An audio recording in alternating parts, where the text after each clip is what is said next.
ahangaha rero turi muri Kandanda Sport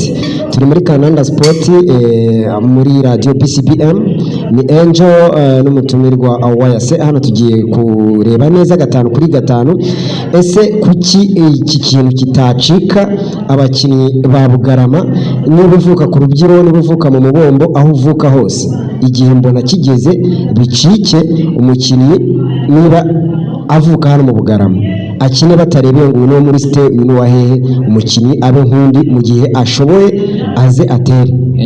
Nibyo kabisa nkuko mugenzi wanjye Angel abigarutseho ni ukuvuga ngo ugomba gukina utitaye kuba uvuka ku Rubyiro cyangwa ku Mubombo cyangwa muri site, ahubwo tugahuriza ku mugozi umwe tugakinira Bugarama dufite ishaka ryose ryo kumva ko twagakwiye kuzana igikombe ine wacu mu Bugarama.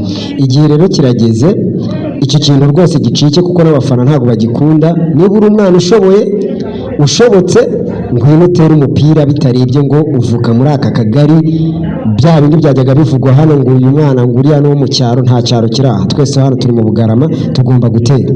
Gusa uko mbibona icyo kibazo kiri kugenda gikosoka kuko nta wari uzi ko mu kibuga hakinjiramo abakinnyi barenze 3 mu kibuga mu ikipe ya Bugarama baturutse ku Rubyiro.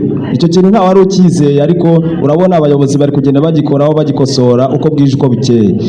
Ikindi rero hano tugiye kuba tuganiraho, ese birakwiye ko bazana abahashyi birakwiye kubera ko ntabwo ikipe yakinisha abiwabo gusa batazanye n'abahashyi, bitewe n'uko hari igihe abakinnyi bo mu murenge wanyu baba bafite intege nkeya bigasaba ko muretusha mukazana abandi bashoboye kuri uwo mwanya. Nk'urugero nko mu izamu urabona dufite umuzamu nubwo atari uwa mbere cyangwa se atari uwa kabiri, ariko hari ubwo twakongeramo andi maraso kugira ngo ikipe yacu ibashe gukomera mu izamu. Ariko bivuze ngo nibaramuka bagiye kuzana uwo muhashi barazana kalite iruti yari ihari, ntabwo uri bujye kuzana umuhashi urushwa urwego n'uwo ahasanze. Bivuze ngo barazana umuhashi ufite ubushobozi buruta ubw'uwo ahasanze. Nibyo cyane kabisa, kandi murabona ko muri iki gihe ekipe ya Bugarama ikenya ahantu mu izamu honyine gusa. Ikenye mu izamu kuko urabona ifite umuzamu ubanza ariko nta musimbura. Bakeneye umusimbura. Bakeneye umusimbura cyangwa se babona n'ufite karite irenze iwo kwa dusanganywe byaba byiza kurushaho. Ikindi kintu mbona cyacika ni hacike kumva ko uri umukinnyi ngo urabizi ngo uraremereye, niba ataguha ngo ibi nibi ntabwo uri gukina. Uriya ni umuco mubi wuzuye ico ugomba gucika mu Bugarama.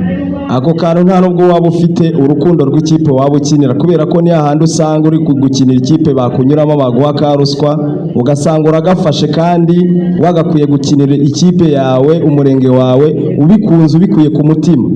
Muri make muri Kandanda Sport ubutumwa twatanga ku bakinnyi nuko bagomba kubanza gukunda iwabo. Cyane rwose ntago wabigeraho, nta hantu wabigereraho utabanje gukunda iwanyu, nkuko ntawe utikunda, ubanza ukikunda ugakunda iwanyu ndetse ukajya wabona gukunda ahandi. Ni nacyo gihe rero dufatiyeho umwanya tuva kuri shampiyona ya Bugarama, ibindi tuzabigarukamo. Bugarama ikomeje imyiteguro match bazakina na Gitambi, byinshi byavuzwe, byinshi ku bakinnyi bagenda bacomoka mu ikipe ndetse n'abandi bashasha bagenda abayizamo. Byose rero abafana babinyuma y'ikipe natwe Radio BCBM muri Kandanda Sport match 5-5 zose bazazikurikirana. Ikindi nababwira ati ni Angel ndetse na Awayase. Reka tubanze twumva karirimbo hanyuma tugaruke tubi isesengura byose 5-5.